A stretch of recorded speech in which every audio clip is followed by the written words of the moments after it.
அண்மை செய்தியை பார்க்கலாம்.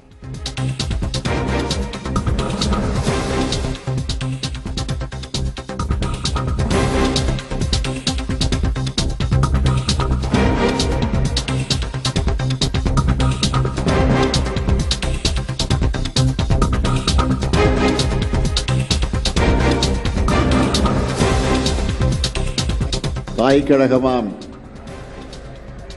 நம்முடைய திராவிட முன்னேற்ற கழகத்தில் மகிழ்ச்சியோடு, உறுதியோடு, உற்சாகத்தோடு நம்முடைய கழகத்தில்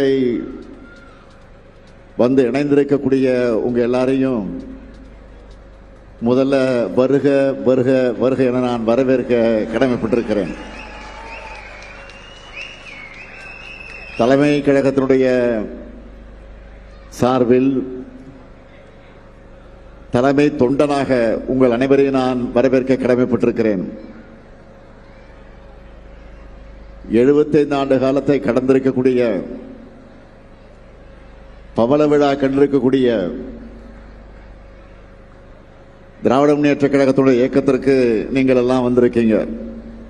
நவீன தமிழ்நாட்டை கட்டமைத்த சிற்பியாக விளங்கிக் கொண்டிருக்கக்கூடிய முத்தமிழறிஞர் தலைவர் கலைஞர் அவர்களுடைய அரை நூற்றாண்டு காலம் தாங்கி பிடித்த தனிப்பெரும் இயக்கத்திற்கு நீங்கள் எல்லாம் வந்திருக்கிறீங்க. அது மட்டுமல்ல, மக்கள் திலகம் எம்ஜிஆர் அவர்கள் இருந்த கழகத்திற்கு வந்திருக்கிறீங்க. அது மட்டுமா, அவர் மக்கள் தலைவர் எம்ஜிஆர் அவர்கள் பொருளாளராக இருந்து செயல்பட்ட இந்த இயக்கத்திற்கு நீங்க வந்திருக்கிறீங்க. உதயசூரியன் சின்னத்தில் போட்டிட்டு தான் அவர் முதல்ல சட்டமன்ற உறுப்பினராக வெற்றி பெற்றார்.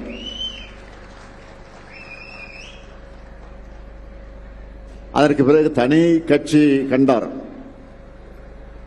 ஒரு தனி கட்சி கண்ட பிறகும்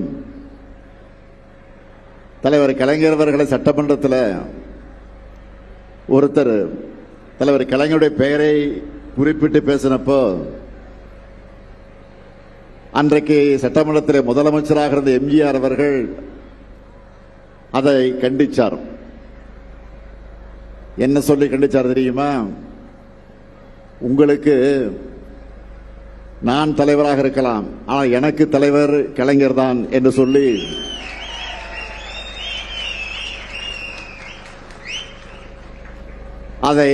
அந்த வார்த்தையை வாபஸ் வாங்க சொன்னார். இது வரலாறு. எனக்கு என்ன பெருமைன்னா, நான் பள்ளிக்கூடத்தில் மாணவனாக படித்துக் கொண்டிருந்த போது சென்னை சைதாப்பேட்டை பகுதியில் தேரடி தெருவில் ஒரு பிரச்சார நாடகம் நடத்தினேன். அந்த நாடகத்துக்கு தலைமைன்னா மக்கள் தலைவர் எம்ஜிஆர் அவர்கள். அவரை நேரடியாக நாடகத்தை பார்க்க வந்தார். நாடகத்தை பார்க்க வந்தார். இப்ப நீங்கெல்லாம் சேர்ல உட்கார்ந்து இருக்கிறீங்களே, அந்த மாதிரி அவருக்கு ஒரு சேரை போட்டு உட்கார வச்சோம். ஆனா அந்த சேரை எடுத்துட்டு தரையில உட்கார்ந்து நாடகத்தை பார்த்தார். ஏன்னா பின்னால் இருக்கிறவங்களுக்கு தெரியாது என்று சேரை அங்கிருந்து அப்புறப்படுத்தி விட்டு தரையில உட்கார்ந்து மக்கள் திலகம் எம்ஜிஆர் அவர்கள் அந்த நாடகத்தை பார்த்தார் என்பது வரலாறு. இப்படி பெரிய வரலாறுகள் படைத்திருக்கிறோம். அன்னைக்கு நான் சாதாரண தொண்டனாக இருந்தேன், இளைஞனாக இருந்தேன். இன்னைக்கு அதே இயக்கத்தில் தலைமை தொண்டனாக இருந்து உங்கள் அனைவரையும் நான் வருக வருக வருக என வரவேற்கக்கூடிய வாய்ப்பை பெற்றிருக்கிறேன்.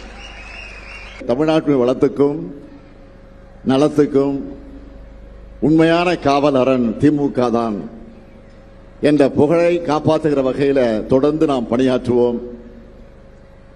தேர்தல் எப்ப வேண்டுமானாலும் வரலாம், விரைவில் வரலாம், ஒரு 3 மாசம் கழிச்சு வரலாம், ஒரு 6 மாசம் கழிச்சு வரலாம். ஏன்னா ஆட்சி என்பது மெஜாரிட்டியோட வெற்றி பெறலவங்க எல்லாம் தெரியும் உங்களுக்கு. மெஜாரிட்டியோட இல்ல, மெஜாரிட்டி நான் 234 தொகுதிக்கு பாதியில் என்ன 118 வரணும். இப்ப எவ்வளவு ஜெயிச்சாங்க? 108 தான். இப்ப சில கூட்டணி நம்மோட இருந்த கூட்டணி கட்சி, நீங்க திமுக தான் ஜெயிக்கணும், ஸ்டாலின் தான் முதலமைச்சர் ஆகணும் ஓட்டு போட்டீங்கல்ல, தமிழ்நாட்டு மக்கள் ஓட்டு போட்டாங்கல்ல, அந்த கட்சி கூட்டணி நம்மோடு இருந்த கூட்டணி கட்சி ஆதரவுல தான் இன்னைக்கு இந்த வண்டி ஓடிக்கிட்டு இருக்கு. ஓடுகிற வண்டி எங்க போய் நிக்க போகுதுன்னு தெரியல.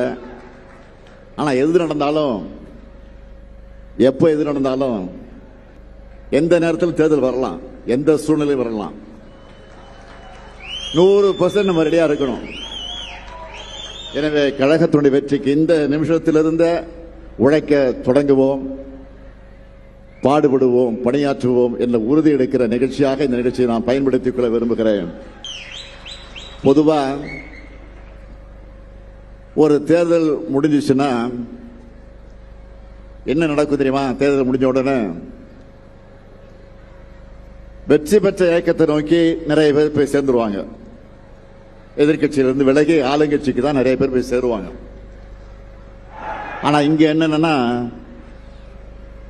எதிர்கட்சியாக இருக்கக்கூடிய திமுக கழகத்தில் நீங்க சேர்ந்திருக்கீங்க.